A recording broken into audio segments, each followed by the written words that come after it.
আসসালামু আলাইকুম বন্ধুরা। ইরান আমেরিকা যুদ্ধের সর্বশেষ পরিস্থিতি নিয়ে আপডেট জানাতে আপনাদের কাছে আবার চলে আসলাম। যুদ্ধের যেই পরিস্থিতি তাতে পাল্টা হামলা, হামলা এগুলো চলছে। আজকে আরব আমিরাত প্রায় ৩৮টি ক্ষেপণাস্ত্র এবং ড্রোন হামলা মোকাবেলা করার কথা বলেছে। ওইদিকে বাহরাইনেও হামলা হয়েছিল সকালের দিকে। ইরানের তরফ থেকে করা হয়েছে। ইসরায়েলও কিছু সংখ্যক হামলা চালিয়েছে। কিন্তু সবচেয়ে গুরুত্বপূর্ণ কিছুক্ষণ আগের পাওয়া একটা খবরে বলা হয় যে প্রেসিডেন্ট ডোনাল্ড ট্রাম্প আ ও একটা কথা বলেছে তার প্রেস মিটে যে যদি ইরান তার চাওয়া মতো ডিল না করে তাহলে সে কার্গ আইল্যান্ড এবং ইরানের যে তেল শোধনাগার সহ বৈদ্যুতিক কেন্দ্রগুলো যা আছে সব সে ধ্বংস করে দিবে। সে আর ভালো থাকবে না ইরানের সাথে। আসলে বন্ধুরা প্রেসিডেন্ট ডোনাল্ড ট্রাম্প আসলে ভালোটা কিভাবে ছিল ইরানের সাথে সেটা আমরা বুঝতে পারি না। যদিও উনি ওনার মতন করে বলেছেন। আবার আ ইসরায়েলের প্রেসিডেন্ট বেঞ্জামিন নেতানিয়াহু বলেছেন যে তারা এই হামলাটা তাদের প্রয়োজন মতো যতটুকু সময় লাগে ততটুকু সময় চালিয়ে যাবেন। এখানে তাদের লক্ষ্য পূরণ না হওয়া পর্যন্ত যুদ্ধ চলবে। সব ঠিক আছে। কিন্তু আ আসলে কি মানে যুদ্ধটা এমন একটা পরিস্থিতির মধ্যে গেছে যে প্রেসিডেন্ট ডোনাল্ড ট্রাম্প যে করেই হোক একটা ডিল খুব দ্রুত করিয়ে নিয়ে ইরানের কাছ থেকে এখান থেকে আসলে বেসিক্যালি সরে যেতে চাচ্ছেন। এই হামলাটা বা এই যুদ্ধটা প্রেসিডেন্ট ট্রাম্পের পার্সোনালিটির সাথে বিশেষ করে যায় না। উনি যেই টাইপের অস্থির মানুষ, উনি এই যুদ্ধটা যে বেশিক্ষণ করবেন, আসলে উনি বেঞ্জামিন নেতানিয়াহুর প্ররোচনা ছাড়া যে এত বড় একটা ঝুঁকি নিতে যেতেন না এটা বোঝা গেছে। কিন্তু উনি যেয়েও এখন আসলে এখন লক্ষ্য উদ্ধার না হলে তো উনার কোন কুলি রক্ষা হচ্ছে না। সেজন্য উনি বলেছেন যে, "ইরান যদি ডিলটা খুব শীঘ্র না করে তাহলে আমি এর উচিত শিক্ষা দিব, উচিত জবাব দিব। ডিলটা আমরা করতে চাই এবং দেখতে চাই ইরান আমাদের সাথে ডিলটা খুব দ্রুত করছে।" তবে তিনি এটাও বলেছেন যে, হয়তো এই যুদ্ধ অনেক দীর্ঘস্থায়ী হতে পারে। তবে দীর্ঘস্থায়ী হওয়ার ক্ষেত্রে উনি সেটা মানতে রাজি না। বলছে যে, "দীর্ঘস্থায়ী আমি করতে চাই না। কারণ আমি চাই ইরান খুব দ্রুত আমাদের সাথে ডিলে বসুক।" আর পাকিস্তানে যেই চতুর্পক্ষীয় মিটিংটা হয়েছিল ইরান যুদ্ধের ব্যাপারে, সেখানে ইরান তার বক্তব্য দিয়েছে। ইরান বলেছে যে, "না, আমরা আ এখানে যে মিটিংটা হলো সৌদি আরবের সাথে পাকিস্তান এবং তুরস্ক মিলে, এটাতে ইরানেরও থাকার কথা ছিল বাট ইরান এখানে উপস্থিত থাকেনি। ইরান বলেছে এটা পাকিস্তানি কাঠামোতে মিটিংটা হয়েছে। সো এখানে আমরা সাধুবাদ জানাই যে তারা একটা প্রচেষ্টা চালিয়েছে। বাট আমরা আ ১৫ দফা যে শর্ত আমেরিকা দিয়েছে সেই শর্তের সাথে একমত না। আর এটাও তারা বলেছে যে যদি শর্তটা মানতেই হয় তাহলে বিশেষ করে আমেরিকার তরফ থেকে তাদের একটা জায়গায় থাকতে হবে। আর ১৫ দফা শর্তের মধ্যে এমন কিছু অসম্ভব শর্ত আছে যেটা ইরানের পক্ষে মানা সম্ভব না। এটা ইরান বলেছে। আবার ইরানও যে ৫ দফা শর্ত দিয়েছিল ইউএস কে ১ম দিকে, সেটাও ইউএস মানতে পারবে না। অবশ্য ইউএস মানতে পারবে কি না পারবে এসব বিষয় নিয়ে ইউএস কোন প্রতিক্রিয়া জানায়নি। বলেছে যে আমাদের ১৫ দফা যে ডিল, সে ডিলটা ইরানের মানতে হবে।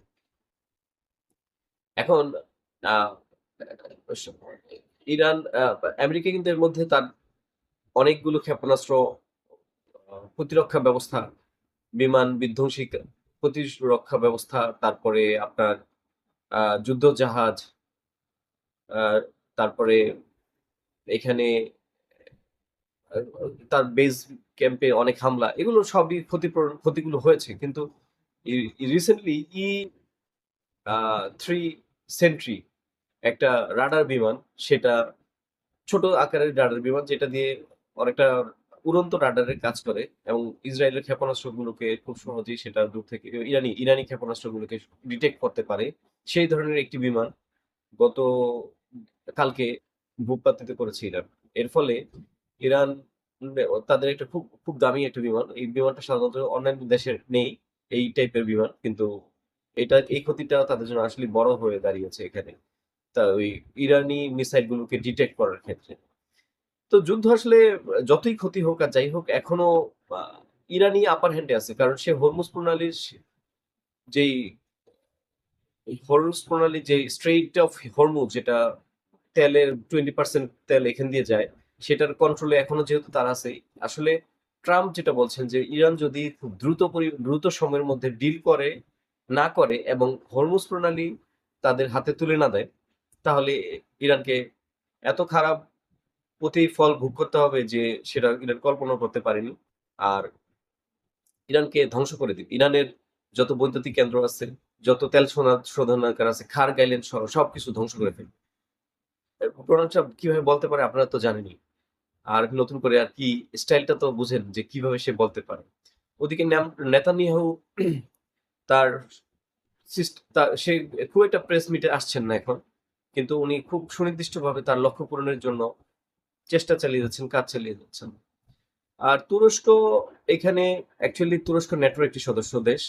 তুরস্কের সাথে ইরানের সম্পর্ক খুব বেশি ভালো সেটাও বলা যাবে না, যদিও তুরস্কের সাথে তার একটা ইরানের সীমান্তবর্তী অঞ্চল আছে যেখান থেকে রিফিউজি তুরস্কেও কিছু গিয়েছে, যেটা খুবই সামান্য পরিমাণ। ইরানে এখনো সুন্দর অবস্থায় আছে। যে ওই ওই ওই কথা চিন্তা করে বলেছিল ডোনাল্ড ট্রাম্প যে আমি ইরানের সাথে এত সুন্দর এত ভালো আর থাকবো না, মানে এখনো ইরান যে স্বাভাবিক জীবনযাপন করছে সেইটুকু স্বাভাবিক জীবনযাপনটাকেও আমি বিপর্যস্ত করবো, একদম অস্বাভাবিক করে তুলবো যদি ইরান খুব শীঘ্রই হরমুজ প্রণালী থেকে এই ধরনের বাধাগুলো না পার করে একটা সুস্থ সম্পর্ক বা সুস্থ ডিলের মধ্যে না আসে।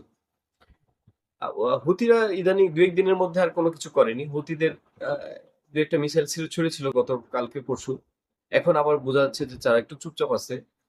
মানে ভেতরে কোনো একটা ডিল হওয়ার দিকে যাচ্ছে। আসলে ইরানও চাচ্ছে, ইরানেরও যে সিচুয়েশন আমরা যেটা বুঝতে পারি, ইরানের সিচুয়েশনও এত ভালো না যে যুদ্ধটা অনেকদিন পর্যন্ত চালিয়ে যাবে। আসলে ইরান বাধ্য হয়ে এখানে এনগেজমেন্টের মধ্যে আছে। ইরান বাধ্য না হলে ইরান কখনোই এই যুদ্ধের মধ্যে যেত না। ইরানের প্রথম সারির এতগুলো পরিমাণ উম আ রাষ্ট্রনায়ক বা সেনাপ্রধান, জেনারেল, আ অনেক জেনারেলরা মানে ১০০-১৫০ জন জেনারেল মানে শীর্ষস্থানীয় নেতৃবৃন্দ মারা গেছে। যেটা আসলে তাদের অপূরণীয় ক্ষতি হয়েছে। এই যুদ্ধ চালিয়ে যাওয়ার জন্য রকেট লঞ্চার বা সামরিক সামগ্রী যেমন দরকার হয়, তেমনি দরকার হয় অ্যা বা সামরিক বাহিনীর যেই উচ্চপদস্থ কর্মকর্তারা যারা এতদিন এইসব code of command, chain of command maintain করে আসতেন তাদেরকে। হঠাৎ করেই যদি আপনি প্রমোশন দিয়ে দেন, তাহলে চেইন অফ কমান্ডটা ঠিক থাকে না। এই ধরনের কিছু সমস্যায় ইরান পড়ছে। কারণ প্রকারান্তরে আমেরিকা আর ইসরায়েল কিন্তু এটাই চেয়েছিল যে তাদেরকে যতটুক সম্ভব ইরানকে নেতৃত্ব শূন্য করে দেওয়া। নেতৃত্ব শূন্য করে দেওয়ার ব্যাপারে তারা কিছুটা আমি বলবো মানে হেল্প একটা পেয়েছে। ইসরায়েল মানে কিছুটা ভূমিকা রাখতে পেরেছে। নেতৃত্ব শূন্য করার ব্যাপারে আ যতটা লক্ষ্য ছিল তার কিছুটা তাদের অর্জিত হয়েছে। যদিও এখন আরেকটা সমস্যাও আছে। ইরানের নেতৃত্বে যেসব সামরিক প্রধান বা ইরানের আইআরজিসির মধ্যে যেসব জায়গা খালি হয়ে গেছে, নৌবাহিনীতে যেসব জায়গা খালি হয়ে গেছে, সেসব জায়গায় নতুন করে যদি আরো কাউকে দিবে যে সেসব লোকের ক্ষেত্রেও ভয় ঢুকেছে যে তারাও যদি প্রধান হয় তাহলে তাদেরকেও হত্যাকাণ্ডের শিকার হতে পারে। এই ধরনের ভয় কিন্তু আমেরিকা, ইসরায়েল ঢুকিয়ে দিতে পেরেছে। জিনিসটা কিন্তু যত সহজ আমরা ভাবছি ততটা না। ইরানের ক্ষেত্রে যুদ্ধটা চালিয়ে নেওয়া কিন্তু অত্যন্ত টাফ হচ্ছে। কিন্তু সত্যি কথা কি, যাদের অস্তিত্বের প্রশ্ন তাদের আসলে এছাড়া তো আর কিছু করার থাকে না। সেজন্য ইসরায়েল ইউএস এর সাথে ইরান এখনো চালিয়ে যাচ্ছে বা যাই করছে এটা আমরা বাইরে থেকে যতই বাহবা দিই, ইরানের জন্য এটা কিন্তু সহজ হচ্ছে না। ইরানের আ ভেতরটা আসলে মানে এত যে রেজিলিয়েন্স এর যেই সময়টা, সেই সময়টা আরো দীর্ঘ হলে আরো একটু বেশি কঠিন পরিস্থিতিতে পড়বে। তবে হ্যাঁ, যদি ইউএস, আমি আগের ভিডিওগুলোতে বলেছি যে আ গ্রাউন্ড ফোর্স যদি ওখানে মোতায়েন করে, সেক্ষেত্রে যুদ্ধের পরিস্থিতি ইরানিদের পক্ষেও যেতে পারে। কজ ইরানের যে পদাতিক সেনাবাহিনী সেটা যথেষ্ট বেশি আমেরিকার ডেপ্লয়মেন্ট এর তুলনায়। আমেরিকা যেখানে ২,৫০০ বা ৭,০০০, ১০,০০০ আ এরকম আপনার আ সেনাবাহিনীর সৈন্য সংখ্যা মোতায়েন করেছে মেরিন ফোর্স বা প্যারাট্রুপার, এয়ারবোর্ন ডিভিশনের, হ্যাঁ, মেরিন এয়ারবোর্ন ডিভিশনের যেসব সৈন্য পাঠিয়েছে, এগুলো আসলে যথেষ্ট মনে হচ্ছে না। যুদ্ধের জন্য যথেষ্ট নয়। হয়তো তাদের লজিস্টিক্স, তাদের টেকনোলজি অনেক উন্নত, সেজন্য তারা সাহস করতে পারে। বাট আম আমার মনে হয় না যে এইভাবে গ্রাউন্ড অ্যাটাক করে তারা সারভাইভ করতে পারবে। হয়তো তারা একটা খুব স্বল্প মাত্রায় গ্রাউন্ড অ্যাটাক করে কোন একটা জায়গা ধ্বংস করে আবার ফেরত আসবে বা হরমুজ প্রণালীর যে ছোট্ট একটা অংশ, হুম আহ, বন্দর আব্বাস অথবা খার্গ আইল্যান্ডের ছোট্ট একটা অংশ তারা কিছু সময়ের জন্য হয়তো দখল করে রাখবে। এটা কিন্তু বেশি দীর্ঘ সময়ের জন্য তারা দখল রাখতে পারবে না। ওদিকে বাব আল মানদেব যেই স্ট্রেটটা আছে, প্রণালীটা আছে, ওখানে তো হুমকি থেকেই যায়। পৃথিবীর প্রায় 30% তেল এখান দিয়ে জ্বালানি বা তেল বলি জ্বালানি বলি, এখানে এলএনজিও আছে, এগুলো যায় এই হরমুজ প্রণালী আর বাব আল মানদেবের এই স্ট্রেট প্রণালী দিয়ে। সো এই 30% বন্ধ হলে পৃথিবীর বিশেষ করে ইন্ডিয়া, চায়না, হ্যাঁ, এরপরে ইউরোপিয়ান দেশগুলো এখান থেকে পায় তেল, জ্বালানি, এলএনজি, এগুলো পায়। সো এটা খুব সহজ হবে না সবগুলো দেশের। আর অন্যান্য যেই আমেরিকার মিত্র দেশগুলো আছে তারা কিন্তু যুদ্ধে সরাসরি এখনো আমেরিকার পক্ষে আসেনি, যদিও তারা তাদের বেজ দিচ্ছে ব্যবহার করতে। বেজ দিচ্ছে বলতে কিয়ার স্টারমার একটা কথা বলেছে যে আমরা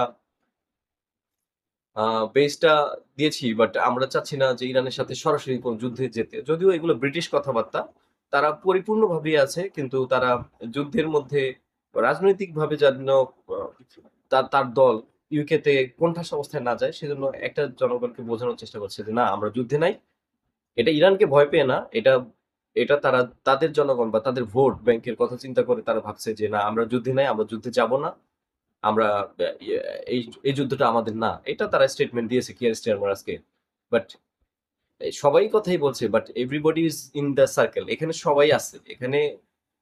এইসব এই অক্ষ শক্তির পুরাটাই তারা সবাই আছে ইরানের বিরুদ্ধে।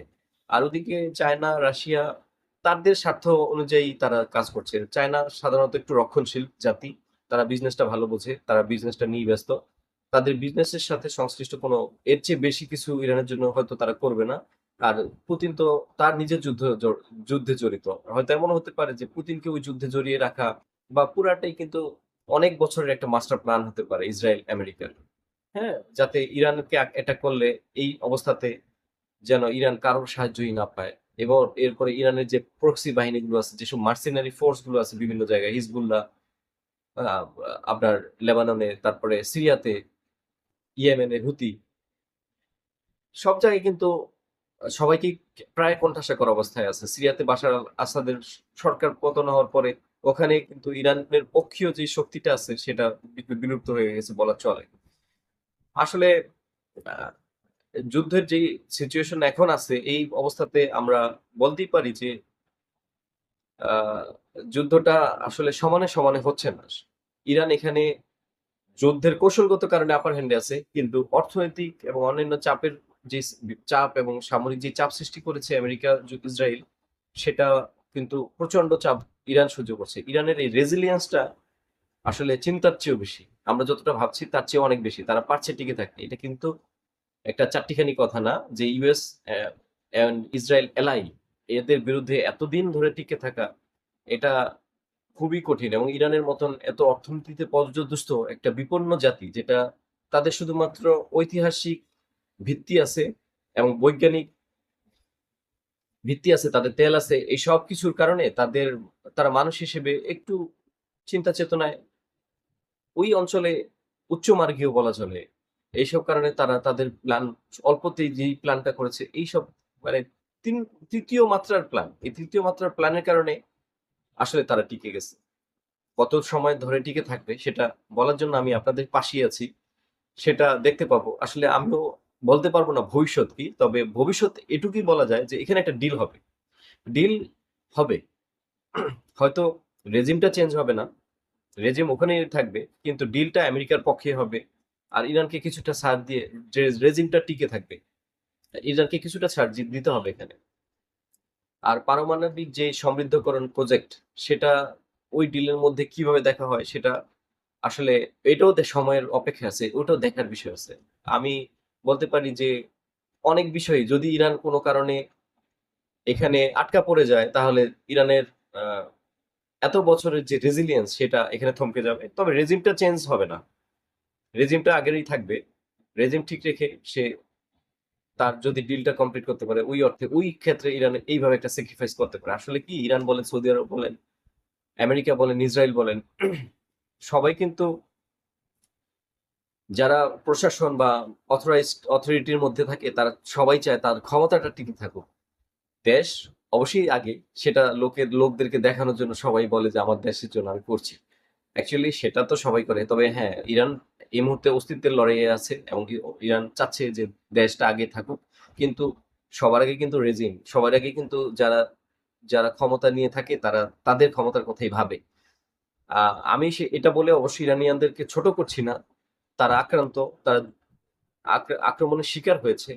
কিন্তু ডিল করতে গেলে তো কোনো না কোনো স্যাক্রিফাইস করতে হবে। সেটা এই মুহূর্তে আমেরিকা করবে বলে আমার মনে হয় না। তবে আরেকটা খুব দুঃখের ব্যাপার আছে যে আজকে ব্যারেল প্রতি তেলের দাম $116 কাছাকাছি চলে গেছে, যেটা খুব আনবিলিভেবল। এটা যদি $150 দিকে চলে যায় কি যে হবে, এটা আসলে এই ওয়ারটাও কিন্তু কম না। ইরানের এই একটা কৌশলগত স্ট্র্যাটেজি যেটার মধ্যে ইরান আটকে আছে।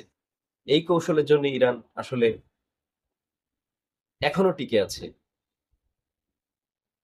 তবে যাই হোক না কেন, যুদ্ধ নয়, শান্তি চাই। যুদ্ধ কখনোই ভালো ফল বয়ে আনতে পারে না। আমরা যুদ্ধের অ্যানালাইসিসটা করতে পারি, কিন্তু যুদ্ধের ভবিষ্যৎ আমাদের হাতে নয়। যদি যুদ্ধের ভবিষ্যৎ আমাদের হাতে থাকতো তাহলে অবশ্যই এই মুহূর্তে আমি যুদ্ধটা বন্ধ করে দিতাম। বন্ধুরা, আপনারাও দোয়া করবেন। যুদ্ধ থেকে আসলে শান্তি পাওয়ার কিছু নেই।